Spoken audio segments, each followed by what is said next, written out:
ನಕಲಿ ಅನ್ನೋದು ಗೊತ್ತೋ ಗೊತ್ತಿಲ್ಲದೆಯೋ ನಮ್ಮ ಜೀವನದಲ್ಲಿ ಅದು ಬೆರೆತು ಹೋಗಿದೆ. ಆದರೆ ನುಂಗುವಂಥ ಮಾತ್ರೆ ಕೂಡ ನಕಲಿ ಅಂತಂದ್ರೆ ಎಷ್ಟು ಡೇಂಜರ್ ಅಂತ ಜಸ್ಟ್ ಇಮ್ಯಾಜಿನ್ ಮಾಡ್ಕೊಳ್ಳಿ.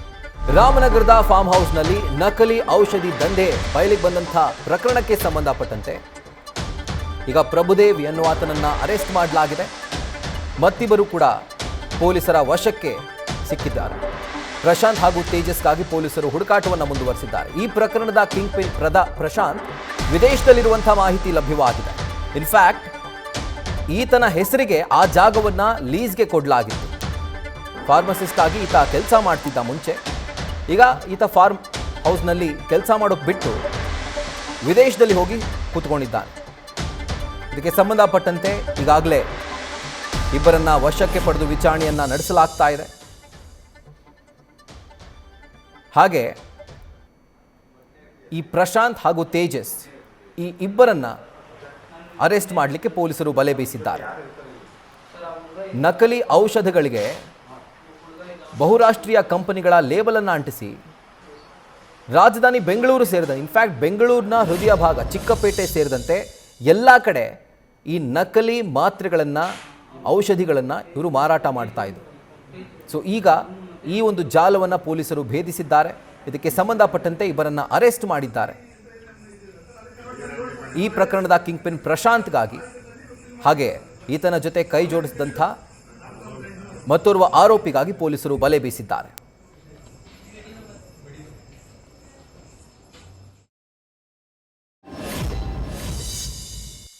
ಸುಮಾರು 5 ಕೋಟಿ ರೂಪಾಯಿ ತನಕ ಇವತ್ತು ಒಂದು ದಿವಸ ನಮಗೆ ಸಿಗಬೇಕಾದ ನಕಲಿ ಔಷಧವು ಆ ಒಂದು ದಿವಸದಲ್ಲಿ ಹಾಗಾದರೆ ಬಂದು ಹೋಗುವಾಗ ಎಷ್ಟು ಕೋಟಿ ರೂಪಾಯಿಯಷ್ಟು ಔಷಧಗಳು ಈ ಜನರ ಮಧ್ಯೆ ಇವತ್ತು ನಕಲಿ ಔಷಧ ಹೋಗಿದೆ ಅಂತ ಹೇಳಿ ನಾವು ಚಿಂತಿತರಾಗುವಂಥ ವಿಚಾರ ಇವತ್ತಾಗಿದೆ. ಇದೊಂದು ಫಾರ್ಮ್ ಹೌಸಿನಲ್ಲಿ ಬಹುಶಃ ಸಿದ್ಧ ಎಂಬ ಮಾಲೀಕರ ಫಾರ್ಮ್ ಹೌಸು, ಸಿದ್ದಯ್ಯ ಅವರು ದುಬೈಯಲ್ಲಿರುವಂಥ ಪ್ರಶಾಂತ್ ಅಂತೊಬ್ಬರಿಗೆ ಇದನ್ನು ಕೊಟ್ಟಿರ್ತಾರೆ ಲೀಸಿನಲ್ಲಿ. ಪ್ರಶಾಂತ್ ಅವರ ಸಂಬಂಧಿಕ ಇಲ್ಲಿ ತೇಜಸ್ ಅಂತೇಳಿ ಅದನ್ನು ಇಲ್ಲಿ ನಡೆಸ್ತಾ ಇದ್ದಾನೆ, ಆಪ್ರೇಟ್ ಮಾಡ್ತಾ ಇದ್ದಾನೆ. ಅಲ್ಲಿ ಕೆಲಸ ಮಾಡುವವನು ಪ್ರಭು ಗೌಡ ಅಂತ ಹೇಳಿ ಅವನು ಸಿಕ್ಕಿ ಬಿದ್ದಿದ್ದಾನೆ. ಪ್ರಭುದೇವ್ ಗೌಡ ಅವರು ಇವತ್ತು ಸಿಕ್ಕಿ ಬಿದ್ದಿದ್ದಾರೆ. ಇದರಲ್ಲಿ ಸಿಕ್ಕಿ ಬಿದ್ದಂಥ ಸಂದರ್ಭದಲ್ಲಿ ಬೇರೆ ಬೇರೆ ರಾಜ್ಯದ್ದು ವಿಚಾರಣೆ ಅಂತ ಹೇಳಿದರೆ ಇದು ಕರ್ನಾಟಕ ಮಾತ್ರ ಸೀಮಿತ ಅಲ್ಲ, ಇದು ಇವತ್ತು ರಾಷ್ಟ್ರ ಮಟ್ಟಕ್ಕೆ ಇವತ್ತು ಜಾಲ ಇವತ್ತು ರಾಷ್ಟ್ರ ಮಟ್ಟದ ಒಂದು ಜಾಲ ಅದಾಗಿದೆ. ಇವತ್ತು ಹಿಮಾಚಲ ಪ್ರದೇಶ, ತೆಲಂಗಾಣ ಮತ್ತು ಬೇರೆ ಬೇರೆ ರಾಜ್ಯಗಳಲ್ಲಿ ಇವತ್ತು ನಕಲಿ ಔಷಧ ಫ್ಯಾಕ್ಟ್ರಿ ಏನಿದೆ, ಘಟಕ ಏನಿದೆಯಾ, ಅಲ್ಲಿಂದ ಇಲ್ಲಿಗೆ ತರುವುದು ಕಡಿಮೆ ಬೆಲೆಯಲ್ಲಿ, ಅದು 1,000 ರೂಪಾಯಿ, 500 ರೂಪಾಯಿ, 800 ರೂಪಾಯಿಂದ ಇಲ್ಲಿಗೆ ತಂದು ಇಲ್ಲಿ ಅದಕ್ಕೆ ಮಲ್ಟಿನ್ಯಾಷನಲ್ ಕಂಪನಿಯ ಔಷಧದ ಫ್ಯಾಕ್ಟ್ರಿ ಅದು ಲೇಬಲ್ ಹಾಕೋದು. ಫೀಸರ್ ಅಂತ ಸಂಸ್ಥೆಯ ಲೇಬಲ್ ಕೂಡ ಇವತ್ತು ಹಾಕಿದ್ದಾರೆ, ನಮ್ಗೆ ಮಾಹಿತಿ ಕೊಟ್ಟಿದ್ದೇವೆ.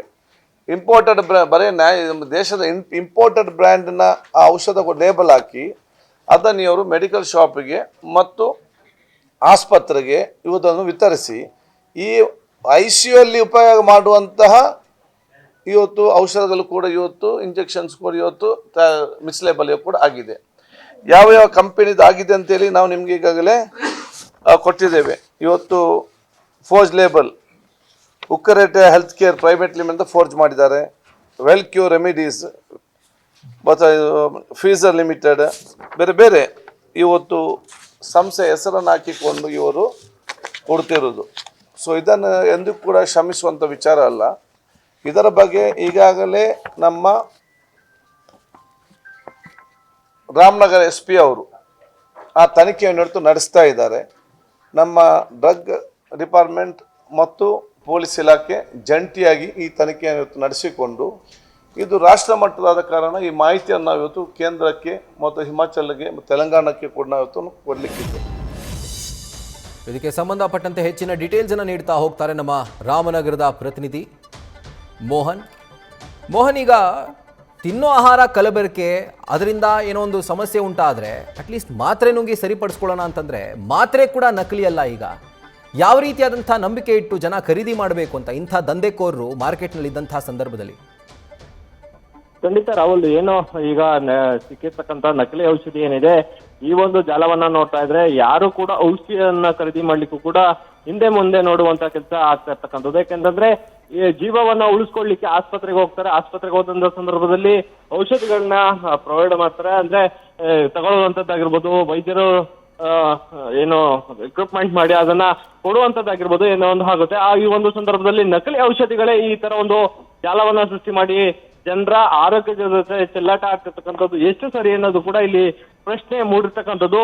ಇದು ಪ್ರಮುಖವಾಗಿ ಏನು ಇವರು ತೆಲಂಗಾಣ, ಹಿಮಾಚಲ ಪ್ರದೇಶದಿಂದ ತರಿಸುವಂತ ಈ ಡ್ರಗ್ಸ್ ಏನಿದೆ, ಇದು ಕಡಿಮೆ ಬೆಲೆ ಅಂದ್ರೆ 600 700 ರೂಪಾಯಿಗೆ ಈ ಒಂದು ಡ್ರಗ್ಸ್ ಅನ್ನ ತರಿಸಿ, ಅಂದ್ರೆ ಔಷಧಿಯನ್ನ ತರಿಸಿ ನಕಲಿ ಲೇಬಲ್ ಗಳನ್ನ ಮಾಡಿ, ಅಂದ್ರೆ ಈಗ ಕಡಿಮೆ ಬೆಲೆ ಔಷಧಿಗೆ ಬಹುರಾಷ್ಟ್ರೀಯ ಕಂಪನಿ ಲೇಬಲ್ ಅನ್ನ ಅಂಟಿಸಿ ಮಾರಾಟ ಮಾಡುವಂತ ಒಂದು ಜಾಲ ಈಗ ಸಿಕ್ಕಿಬಿಟ್ಟಿದೆ. ಇದು ಬೆಂಗಳೂರಿನ ಚಿಕ್ಕಪೇಟೆ ಸೇರಿದಂತೆ ಹಲವು ಔಷಧಿ ಅಂಗಡಿಗಳಿಗೆ ಈ ಒಂದು ನಕಲಿ ಔಷಧಿ ಕೂಡ ಈಗಾಗಲೇ ಏನು ರವಾನೆಯನ್ನ ಮಾಡಲಾಗಿದೆ ಅನ್ನೋದು ಕೂಡ ಸದ್ಯ ಪೊಲೀಸರಿಂದ ತನಿಖೆಯಲ್ಲಿ ಬಯಲಾಗಿರ್ತಕ್ಕಂಥದ್ದು. ಯಾಕೆಂತಂದ್ರೆ ಈ ಹಿಂದೆನೂ ಕೂಡ ಸಾಕಷ್ಟು ಔಷಧಿ ಕಂಪನಿಗಳಲ್ಲಿ ಏನೋ ಎಕ್ಸ್ಪೈರಿ ಡೇಟ್ ಆಗಿರ್ತಕ್ಕಂಥದ್ದಾಗಿರ್ಬೋದು, ಬೇರೆ ಬೇರೆ ಕಾರಣಗಳಿಂದ ಏನು ಔಷಧಿಗಳ ಮೇಲೆ ಸಾಕಷ್ಟು ಜನರಿಗೂ ಕೂಡ ಕಾಯಿಲೆಗಳು ಬರ್ತಕ್ಕಂಥ ಕೆಲಸ ಆಗ್ತೈತೆ. ಆದ್ರೆ ಏನು ಈ ಒಂದು ನಕಲಿ ಔಷಧಿಯಿಂದ ಸಾಕಷ್ಟು ಜನರಿಗೆ ಆತಂಕ ಕೂಡ ಈಗಾಗಲೇ ಹೆಚ್ಚಾಗಿರ್ತಕ್ಕಂಥದ್ದು. ಯಾಕೆಂತಂದ್ರೆ ಸರಿಸುಮಾರು ಒಂದೆರಡಲ್ಲ, ಈಗಾಗಲೇ 6 ಕೋಟಿಗೂ ಅಧಿಕ ಮೌಲ್ಯದ ನಕಲಿ ಔಷಧಿಯನ್ನ ಜಪ್ತಿ ಮಾಡಿದ್ರೆ ಒಂದ್ ಕಡೆ, ಕಳೆದ 1.5 ವರ್ಷದಿಂದ ಈ ಒಂದು ಜಾಲ ಸಾಕಷ್ಟು ಏನೋ ನೀಲಾಜಾಲವಾಗಿ ಈ ಒಂದು ಏನು ಸರಬರಾಜನ್ನ ಮಾಡ್ಕೊಂತ ಬಂದಿರ್ತಕ್ಕಂಥದ್ದು. ಹಾಗಾಗಿ ಯಾರಿಗೆಲ್ಲ ಈ ಔಷಧಿಯನ್ನ ಈಗಾಗಲೇ ಕೊಟ್ಟಿರ್ಬೋದು, ಅದರ ಜೊತೆಗೆ ಯಾರೆಲ್ಲ ಈ ಔಷಧಿಯನ್ನ ಪಡ್ಕೊಂಡಿರ್ಬೋದು ಅನ್ನೋದ್ರ ಕೂಡ ಸಾಕಷ್ಟು ಆರೋಗ್ಯ ಅಧಿಕಾರಿಗಳು ಕೂಡ ತಪಾಸಣೆಯನ್ನ ನಡೆಸ್ತಾ ಇರ್ತಕ್ಕಂಥದ್ದು. ಪ್ರಮುಖವಾಗಿ ಈ ಒಂದು ಏನೋ ಆ ಜಾಗ ಏನಿದೆ, ಸ್ಥಳೀಯ ಸಿದ್ದಯ್ಯ ಎಂಬುವರಿಗೆ ಸೇರಿದಂತ ಫಾರ್ಮ್ ಹೌಸ್ ಏನಿದೆ, ಈ ಒಂದು ಫಾರ್ಮ್ ಹೌಸ್ ಅನ್ನ ವಿದೇಶದಲ್ಲಿ ಇರ್ತಕ್ಕಂಥ ಪ್ರಶಾಂತ್ ಅವರು ಲೀಸಿಗೆ ಪಡೆದಿರ್ತಾರೆ. ಈತ ಕೂಡ ಬೆಂಗಳೂರು ಮೂಲದಲ್ಲಿ ಒಂದು ಫಾರ್ಮ್ ಹೌಸ್ ಅನ್ನ ಇಟ್ಕೊಂಡಿರ್ತಾನೆ ಅನ್ನೋದು ಕೂಡ ಸದ್ಯ ತನಿಖೆಯಲ್ಲಿ ಬೆಳಕಿಗೆ ಬಂದಿದೆ. ಈ ಒಂದು ಪ್ರಶಾಂತ್ ಏನಿದ್ದಾನೆ, ಈತ ಫಾರಿನ್ ನಲ್ಲಿ ಇರ್ತಾನೆ. ಫಾರಿನ್ ನಲ್ಲಿ ಇದ್ರೂ ಕೂಡ ರಾಮನಗರದ ಮೂಲದ ತೇಜಸ್ ಅನ್ನೋ ಎಂಬ ಏನು ವ್ಯಕ್ತಿ ಇದ್ದಾನೆ, ಆತನಿಂದ ನಕಲಿ ಔಷಧಿಯ ದಂಧೆಯನ್ನ ಮಾಡೋಕ್ಕೂ ಕೂಡ ತೊಡಗಿರ್ತಾನೆ. ಹೀಗಾಗಿ ಏನು ಇದ್ರನ್ನ ನೋಡ್ಕೊಳ್ಳಿಕ್ಕೆ, ಫಾರ್ಮ್ ಹೌಸ್ ಅನ್ನ ನೋಡ್ಕೊಳ್ಳಿಕ್ಕೂ ಕೂಡ ಪ್ರಭುದೇವ್ ಎಂಬಾತನನ್ನು ಕೂಡ ಅಲ್ಲಿ ಇರ್ತಿರ್ತಾರೆ. ಈ ಒಂದು ಸಂದರ್ಭದಲ್ಲಿ ಅಂದ್ರೆ ನಿನ್ನೆ ಏನ್ ದಾಳಿ ಮಾಡಿದ್ರೆ, ಈ ಒಂದು ಸಂದರ್ಭದಲ್ಲಿ ಅಲ್ಲಿ ಸದ್ಯ ಪ್ರಭುದೇವ್ ಸಿಕ್ಕಿರ್ತಾನೆ. ಪ್ರಭುದೇವನ್ನ ಹಿಡಿದು ಕೇಳಿದಂತ ಸಂದರ್ಭದಲ್ಲಿ ಈ ಮೂವರ ಹೆಸರು ಕೂಡ ಬಯಲಾಗಿರ್ತಕ್ಕಂಥದ್ದು. ಅಂದ್ರೆ ಈಗಾಗಲೇ ನವೀನ್ ಹಾಗೆ ತೇಜಸ್ ಅನ್ನ ವಶಕ್ಕೆ ಪಡೆದು ಸದ್ಯ ಏನೋ ಪೊಲೀಸರು ಕೂಡ ತನಿಖೆಯನ್ನ ಮಾಡ್ತಾ ಇದ್ದಾರೆ. ಎಲ್ಲೆಲ್ಲಿಗೆ ಈ ಒಂದು ಔಷಧಿಯನ್ನ ಸಪ್ಲೈ ಮಾಡಿದ್ರಿ, ಯಾರು ನಿಮಗೆ ಈ ಒಂದು ಕಿಂಗ್ ಪಿನ್ ಅನ್ನೋದು ಕೂಡ ಈಗ ಸದ್ಯ ಮಾಹಿತಿಯನ್ನ ಕಲೆ ಆಗ್ತಾ ಇದ್ದಾರೆ. ಇದನ್ನೆಲ್ಲ ನೋಡ್ತಾ ಹೋದಂತ ಸಂದರ್ಭದಲ್ಲಿ ಎಲ್ಲ ಒಂದ್ ಕಡೆ ಇದು ಸಾಕಷ್ಟು ದೊಡ್ಡ ಮಟ್ಟದ ಜಾಲವೇ ಇರಬಹುದು ಅನ್ನೋದು ಕೂಡ ಮೇಲ್ನೋಟಕ್ಕೆ ಕಂಡು ಬರ್ತಾ ಇದೆ. ಯಾಕೆಂತಂದ್ರೆ ಇದು ಬರೀ ಬಿಡದಿ ಮಾತ್ರ ಅಲ್ಲ, ಬೇರೆ ಕಡೆನೂ ಈ ಒಂದು ಜಾಲ ಇದೆ ಅನ್ನೋದು ಕೂಡ ಸದ್ಯ ಪೊಲೀಸರ ತನಿಖೆಯಲ್ಲಿ ಬಯಲಾಗ್ತಾ ಇರ್ತಕ್ಕಂಥದ್ದು. Rahul. Right Mohan, thank you ಡೀಟೇಲ್ಸ್ಗೆ. ನ್ಯೂಸ್ ಫಸ್ಟ್ ನಿರ್ಭೀತಿಯಿಂದ ನಿಮ್ಮ ಪರವಾಗಿ.